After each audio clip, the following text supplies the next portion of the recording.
So, nakabenta tayo ng ano gano'n. Benta tayo ng envelope. Ang dami kasi ako envelope.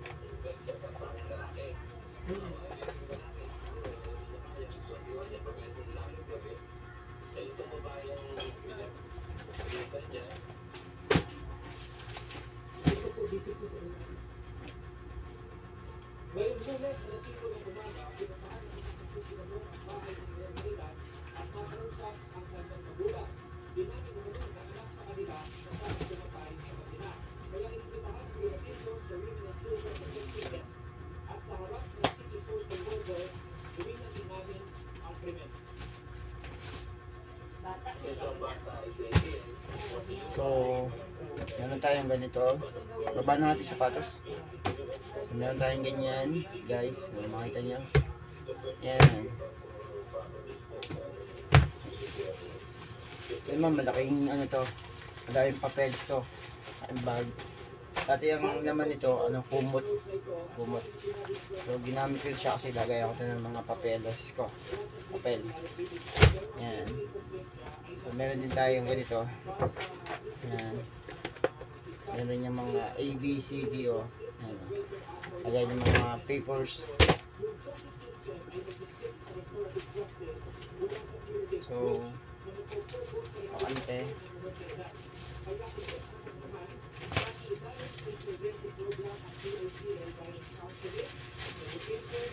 Marape! Halika! Baka nasa buhay eh. Ito, gamitin mo to. Lagayan na para pag umulan, hindi siya mababasa. Tingnan yung loob. Ay lang to. Yun na lang yan. May utang yan mo. Teka siya. Yan. So, envelope, maraan tayo. Plastic envelope, marami din tayo.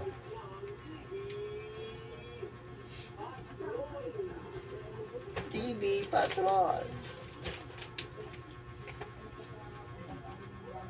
Ito yung alam mo, gato 70 oh. Ang supang may ginabakal ko. 70 na to. Tara! 70 yan. Alam mo ba magkano yan? 70 pesos. Ano ganyan?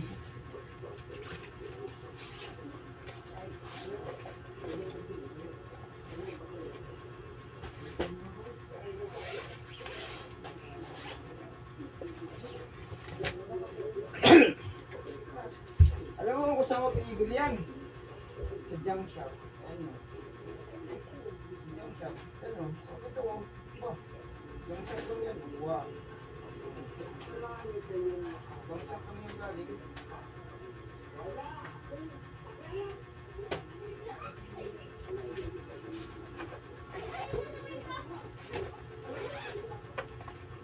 Kaya madami akong ganito. Binibili ko siya sa junk shop. Kasi mga plastic na ito, tinatapon lang sa junk shop yun. Pero sa iba, may junk shop na pag binili mo, babayaran mo. So yan, sliding po folder. Sliding folder din Lagay. So pag isa typewriting kasi, minsan yung folder na to plastic, hindi kasya yung mga short. Ito naman lagay ng photo. Mama!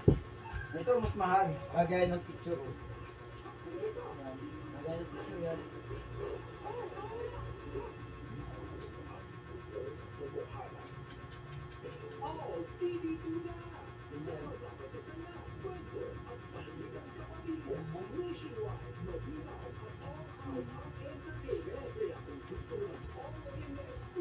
So, pinamagay natin sa nanay ko.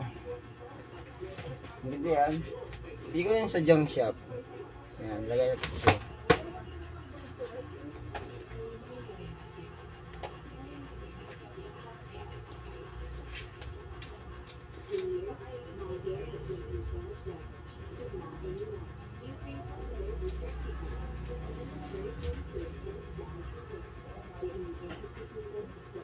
Pag mag-lettering ka, yan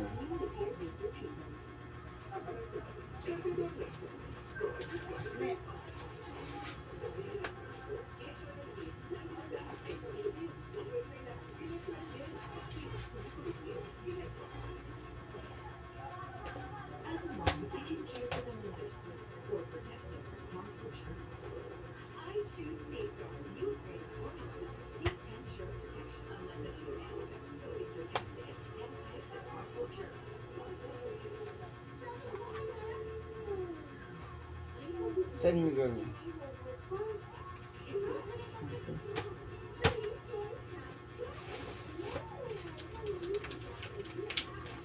Ito na, another mga plastic. Christopher, sa akin, sa pagbilaw, birth certificate, QR code, mama, sa akin, kay papa, sa aking samahan, si Ella, Toto,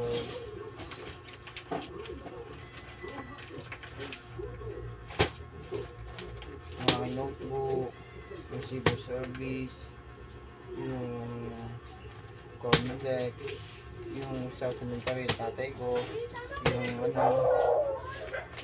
mama, certification, sa pagtakbo ko sa Milo, yung aking buy data, yung pinag-aralan ko sa English,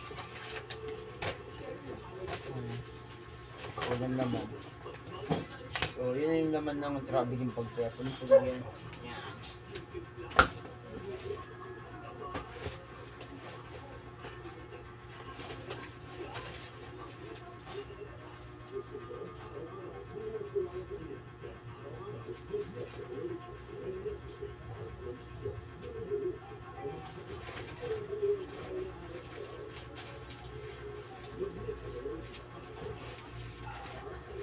Mayroon pa pala akong dapat ayun sinip sa mga purple nito.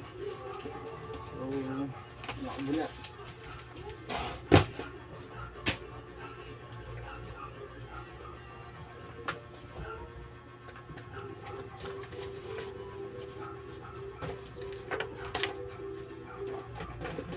Kaya siya ganyan sa traveling bag.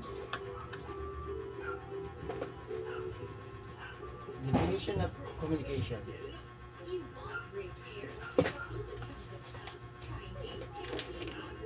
Milo, Philippine Marathon,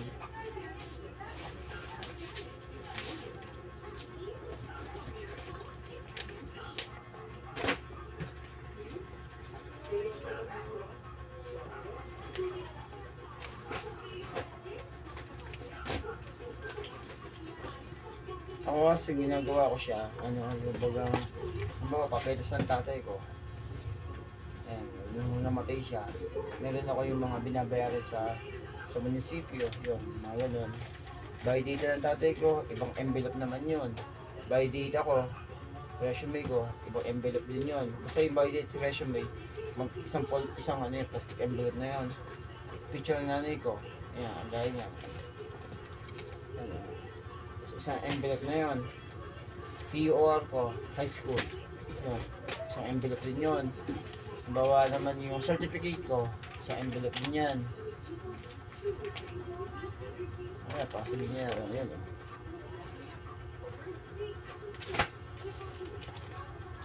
Yung barangay clearance, solo parent. So, yung barangay clearance, barangay clearance lang yon. Yung tungkol sa man, so solo parent, so certificate of indigency. Basta magkakaano siya. Kaya yan dami kong mga envelope.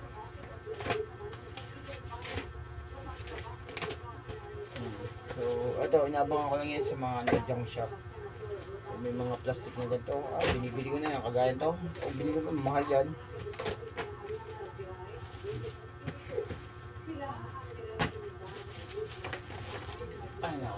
Kung alam mo lang. Kaya mo gimit. Tapos, ang ginagawa ko dyan, kahit na naka-envelope siya o plastic, ginagawa ko siya ng plastic para nagawa bahay mo, butas-butas. Pag oras na umulan, secure, mabasa man siya, may plastic siya. Hindi yung lahat ay basa ang damit. Hindi lahat ay basa ang papel. Hirap kasi kapag kagaya nung sa akin, kapag yung aking papel ayan, no, yung ballpen kong ginamit ayan, no, nagkakayat-kayat.